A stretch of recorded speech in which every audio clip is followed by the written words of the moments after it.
in my last video, I went over some settings and audio samples for the PreSonus Revelator Dynamic Microphone, which is this lovely thing here. And that was a question from one of the viewers, so thank you very much. And on the back of that video, another question came up. So I just thought I'd answer it here. Again, it's easier to show you than tell you in the comments. So here's the question. So it comes from Highland Marker, who says, great informative video. Thank you. Looking to get this microphone, but one thing I'm not quite clear on, and it might be obvious, but never obvious, don't trust me. If you connect headphones to the microphone for live monitoring, can you then also choose the microphones and audio output and thus get both your PC audio and hear your own voice at the same time in your headphones? And if so, is there any sort of delay, or does the quality of the PC audio take a hit along that, doing it that way? Right.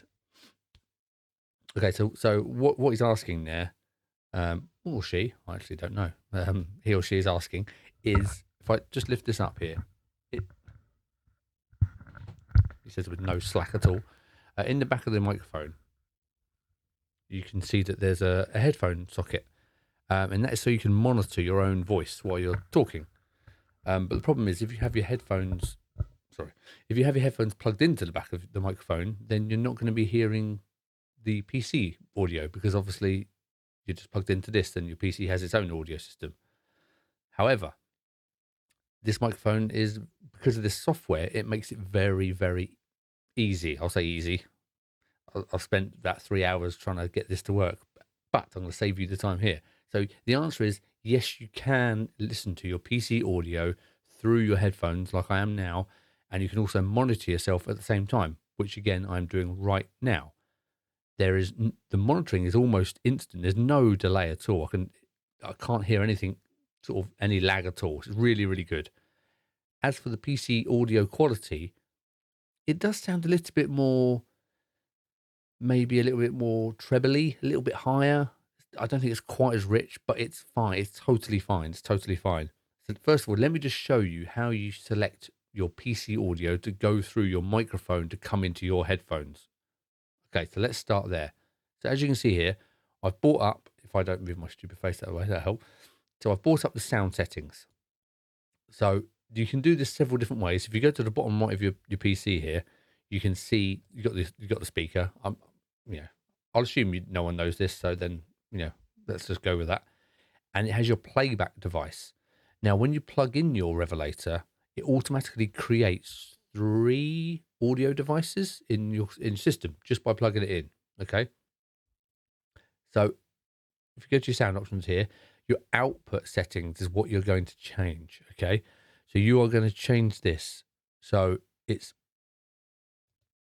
he going to show you the pop-up? Yeah. So playback, you see here, I've got it as playback left, right, 2, or that is Revelator Dynamic. So basically you're choosing your audio source for your PC to go to your microphone. That's all you need to do. Okay, so that's what you're doing. So you select it from all your audio devices. As you can see, I've plugged so many things in, but you'll see here, I'm pointing on the screen like you're behind me. You'll see here that there's virtual output B here and virtual output A at the top. And then there's also the one you've got, playback LR. Okay, so you want playback LR. So once you've selected that, I'll just move this out of the way. Then you open up this, again, the fantastic bit of software. It's not perfect. It's definitely not perfect, but this is very cool. Okay, so what you're going to do, you can see here on the left here. So this is my main input. This is the microphone picking up audio. Okay. Now, if I press play on some music.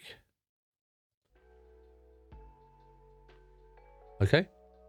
Now you can see it's picking up the PC source, which is here. This is like your desktop music that is playing. Okay. Now where this gets quite clever. So that's the main part of your answer. That's how you do it. That's nice and simple. But for a bit of bonus, a bit of extra, why this is so cool. If you're coming from a streamer's perspective, or even a content creator, or whatever you want to do, but especially for a streamer, let's just say you want to have your mic playing over to your stream like you would in a live stream, and then you want to give the live stream some background music like you're hearing.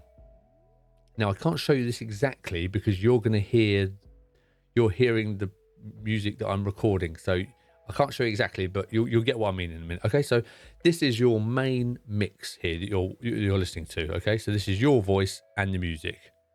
That's what you're listening to. Now here, that's why it says main here. Okay,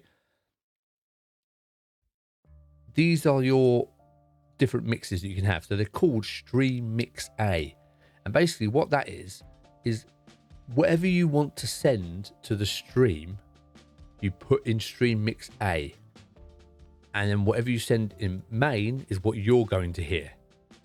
Okay, so let's just say I don't want to hear music, but I want the stream to hear it. So the stream's there, but on my main one, I'm going to mute this.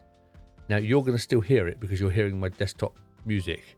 Okay, but trust me, it's muted in my headphones now. If I go to Stream Mix A, it's still playing, and that is what will go to the stream. Okay, but again, I'm gonna have to pause it because you're going to hear it anyway. So that's how you separate your audio. And then if you click the little headphone icon here, that just means that you're going to listen to that one. So I'm listening to the main channel now, and if I click this, I'm listening to the stream, so I can hear what the stream are hearing. If I want to think, oh, let me just check the music levels and the voice levels on the stream chat, I can go in here, click this, and just go, okay, that all sounds good. And on here, okay, this is my one. This is what I want to hear. So that's how you separate the audio. Now, in OBS or whatever streaming software you're using, I'll drag it over. This is going to be a mess, you know this. So what you need to do is when you're adding your audio device, you need to add that your audio that you're listening, which is the main Revelator microphone here, okay, as an audio source, an input. And then you also need to add this Stream Mix A. So you add that as an audio source. So then you can control the level on OBS, if you see what I mean. It's really confusing I know it's really awkward. It's really awkward. It's quite confusing, and I can't say I'm like fully up to date with this all. But you see here, Stream Mix A is that audio device, okay? And then this one, which is just my mic, is the Revelator Dynamic microphone. Now, I'll tell you what, it is very confusing. When you don't really know how to get this set up, it is really hard to get correct. And you're going to be playing around with it. You're going to mute things. You think, why is that not working now? And you don't quite understand it. But just get used to this panel. This piece of software is fantastic. And there's also, because obviously if you're full screen playing a game, the problem, which is why I like the Go XLR, is how do you control these sliders and check stuff if you're tabbed into a game? You know, you can't, because as soon as you tab out, it all goes funky and annoying, and you don't want to keep doing that just to check something. Well, you can actually get, obviously, PreSonus sell their own audio interfaces, which I hear are pretty good. So I'd love to pick one up. But if you don't have the money of another 150, 200 quid for that, then if you've got an old iPad at all, if you've got a tablet, then you can download this software on an iPad and you can control the sliders on the screen. So you could have this right next to your desk here, and you can control the sliders and click everything that you could on here via the iPad. So that is a really cool. I haven't tested it. I've just seen it done before. So if I ever, I don't actually have an iPad at the moment. It's got too old. It's not supported anymore. But if I ever get a new iPad, I will test it for you and show you what it's like. If you have an iPad and you've used it, please let me know how you found the software. I'd love to know if it works as smoothly as I hope it does. So overall, yes, you can hear yourself and play your PC music through the microphone. It works really well. And just get used to this piece of software because, like I said, very confusing at first. It's very confusing to find out what's going on. But as you can see, you can split these into 3 other channels. So you can put chat on, you can put your Discord on one channel, you can put your music on one channel, and you can put whatever else on something else. So you've got a lot of flexibility there. So, well, so I hope that helps. Again, I'll if you want me to leave a link, I'll leave a link. Why not? to the, again, I'm not affiliate, I'm not a sponsor for this microphone or anything at all, but I'll leave a link below for the Revelator, the PreSonus Revelator Dynamic Microphone, USB microphone. God, names. I'll leave it in the description below for you. If you found this helpful, please subscribe, like the video. You know what to do. And any questions, I'll try my best to answer them like this. Like I said, I'm just kind of figuring this stuff out myself. So if I find something that works, I'll let you know. If you've got a question, leave a comment, and hopefully you found it helpful. Okay, until next time. Goodbye.